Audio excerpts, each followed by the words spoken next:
তো দেখো বন্ধুরা, আমি ওদেরকে লাঞ্চ দিচ্ছি আর আমার দেখো লিও বাবু কোথায় বসে আছে। এই যে লিও বাবু, মিমো আর মিনি ওরা আসবে। তো চলো লাঞ্চটা দিয়ে নিই। ছোটু আয়, ওদের লাঞ্চ দিচ্ছি আমি। দেখো দেখো, আয় আয় ছোটু আয়, ছোটু আয়, ছোটু আয়, মিনি আয়, মিনি আয়।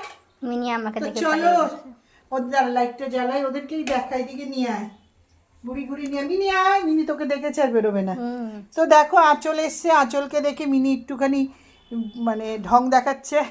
মিনি রানী ও বাইরের কাউকে দেখলে ওরকমই করে, অথচ আঁচল তো বাইরের না বলো, সবসময় তো আসছে, তারপরেও ওরা ঢং করে। তা আমার ক্যামেরাটা করে দিচ্ছে আঁচল। এবারে ছোটু আসবে, মিনি আসবে, ওরা দুই ভাই খাচ্ছে। এই একটা জায়গা দিয়ে খাচ্ছ কেন মিমো?